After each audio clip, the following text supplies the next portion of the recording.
masuk Bu, silakan duduk Oh, ya. iya. Saya akan menutup pintu terlebih dahulu.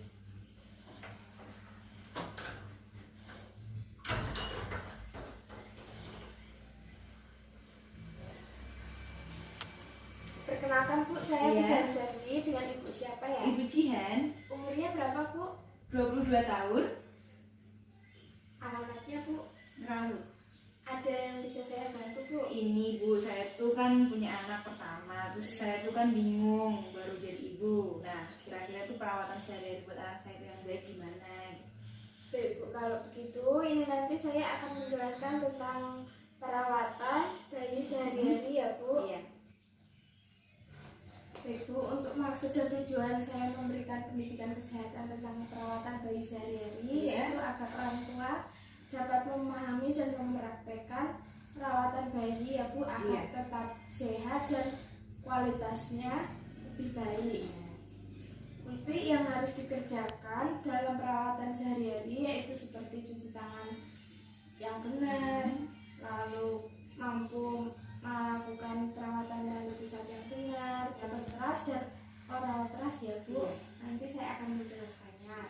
Yang pertama yaitu cuci tangan ya Bu, yaitu Iya. dengan menggosokkan kedua telapak tangan dengan air mengalir dan sabun bersama-sama seluruh permukaan kulit tangan ya Bu dengan kuat dan ringkas, kemudian dibilas pada aliran air. Tujuan dari cuci tangan yaitu untuk menghindari masuknya kuman di dalam tubuh, yaitu pertama-tama kita menggosokkan ya Bu, lalu punggung-punggung jari, lalu telapak tangan, sela-sela jari, lalu menggenggam mengepal kayak gini punggung jari, lalu jempol, lalu dengan menggosokkan kuku, ujung-ujung kuku ya Bu. Selanjutnya yaitu memandikan bayi ya Bu.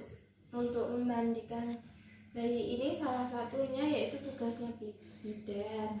Memandikan bayi baru lahir dilakukan pada saat tubuh bayi normal ya Bu. Suhu tubuh yang stabil yaitu 36,5 sampai 37,5 derajat Celcius atau menunggu 6 jam setelah bayi baru lahir. Tujuan memandikan bayi yaitu membersihkan badan bayi, memberi rasa aman dan nyaman, membuat bayi tetap wangi dan bersih, mengurangi resiko terjadinya infeksi. Mandi sebelum tidur akan membantu relaksasi ya Bu. Memandikan bayi ini suatu rasa untuk menunjukkan kasih sayang orang tua kepada bayinya. Hal-hal yang harus diperhatikan saat memandikan bayi yaitu suhu airnya 37 sampai 38 derajat Celcius ya Bu. Hindari bayi agar tidak kedinginan.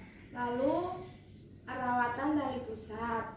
Perawatan tali pusat sejak lahir ini dipotongnya tali pusat sampai tali pusat pupus atau sudah kering ya Bu, dengan tujuan untuk mencegah infeksi pada tali pusat bayi dan mempercepat proses penyembuhan.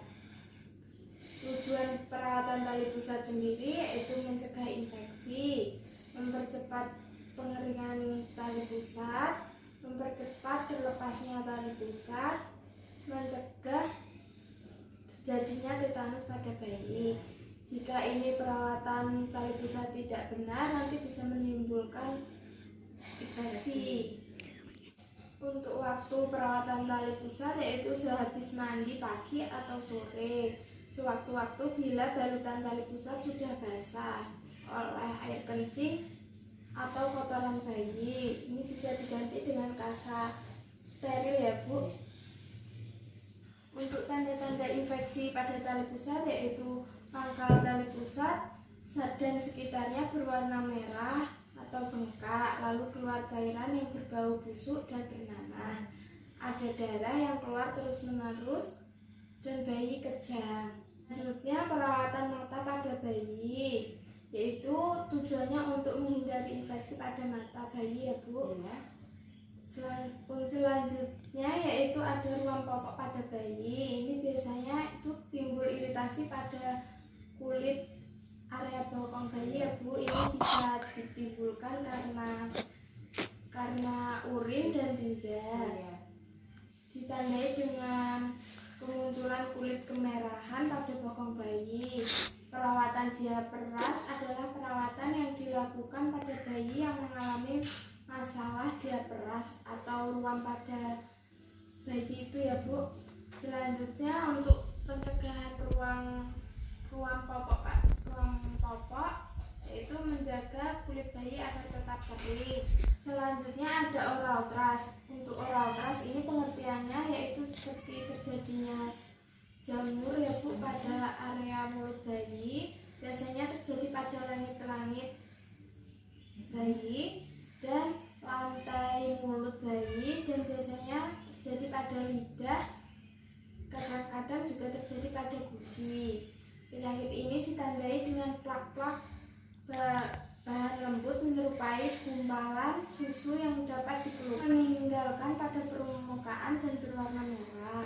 Selanjutnya untuk pencegahan oral thrush ini, dari oral thrush sebelum susu sebaiknya puting susu ibu dibersihkan terlebih dahulu ya Bu. Selalu menjaga kebersihan. Lalu adanya sisa susu dalam mulut bayi setelah minum juga dapat menyebabkan terjadinya oral thrush. Lalu mencuci botol dan dot susu dengan bersih. Setelah itu diseduh dengan air panas mendidih atau direbus hingga mendidih ya Bu. Baik Bu, untuk pendidikan kesehatannya sudah saya jelaskan. Apakah ada yang ditanyakan? Sudah cukup jelas. Kalau sudah jelas, coba sebutkan tentang oral thrush Bu.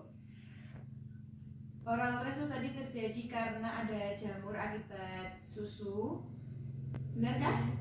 Terus akibatnya gara-gara puting yang kotor, botolnya yang tidak cuci, seperti itu. Terjadi sering di sekitar mulut bayi, entah di langit-langit atau di sekitar lidah gitu. Iya Bu. Ada yang ditanyakan kembali? Sudah cukup jelas. Baik Bu, sepertinya Ibu sudah paham ya Bu. Kalau gitu saya pamit pulang dulu ya Bu. Iya Bu. Terima kasih ya Bu. Hati-hati. Iya.